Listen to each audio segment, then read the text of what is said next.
சமீபத்தில் எங்கள் வீட்டில் ஒரு நிகழ்வு நடந்தது.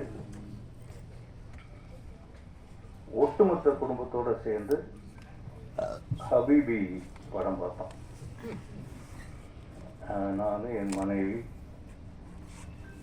செல்வராகவன், தனுஷ், என் 2 மகள்கள், பேரன் பேத்திகள், எல்லாம் மொத்த குடும்பமும் அட்டண்டன்ஸு. தனுஷோட வீட்டில் பார்த்தோம். அதில் ஒரு சம்பவம் நடந்துச்சு.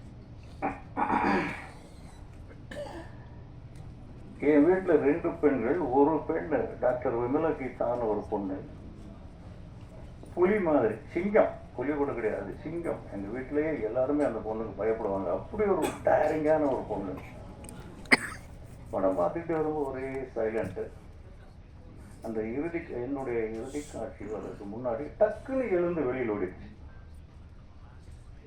நான் என் ஒய்ஃபு முன்னாடி அந்த சீன் வரும்போது சொல்லுங்க, நான் பார்க்க மாட்டேன்னு சொல்லிட்டாங்க. அவங்க ஒரு பெக்குலியரான நாள். தனுஷ் யாராவது அடித்தா கூட அவங்க அந்த படத்தை பார்க்க மாட்டாங்க. அவர் வெளியில் போனால் அந்த பொண்ணு ஒரு அரை மணி நேரம் அழுகுது. ஏம்மா என்ன அழுகுற? இல்லை டாடி, எதுக்கு இப்படியெல்லாம் போய் நடிக்கிறீங்க?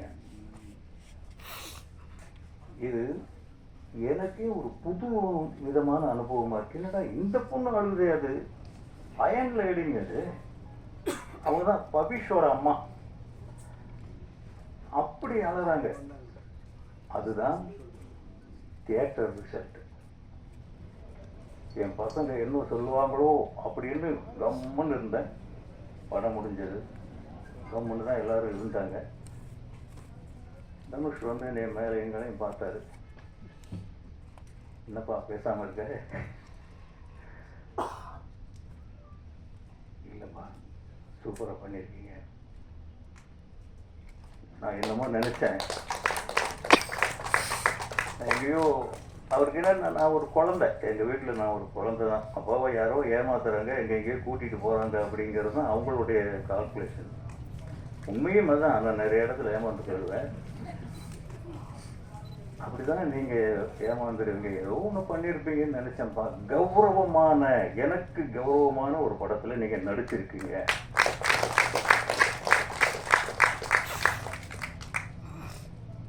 இந்த பேரை எனக்கு வாங்கி கொடுத்த மீரா கதிரவன் சாருக்கு நன்றி. அவர் அது மட்டும் செய்யலை, எனக்கு பல முறை பிறப்புகள் நிகழ்ந்திருக்கு. ஒரு மனுஷனுக்கு ஒரு தடவை தான் வரும். எங்கள் அம்மா வயசுலேருந்து பிறந்தது முதல் தடவை.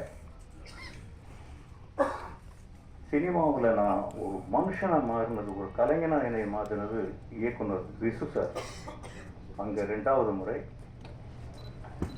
ராஜகிரண் என்னை இயக்குனர் ஆக்கினார். அது 3வது முறை. இந்த 3 பயணங்களுமே பார்த்தீங்கன்னா மிக நீண்ட பயணம். என் ஆயுளை கெட்டியாக்கிய பயணங்கள். இதுக்கப்புறம் ஓகே, நல்ல படங்கள் கொஞ்சம் பண்ணிட்டோம். எனக்கு திருப்தியான படங்கள், நல்ல படங்கள் சில பண்ணிட்டோம்.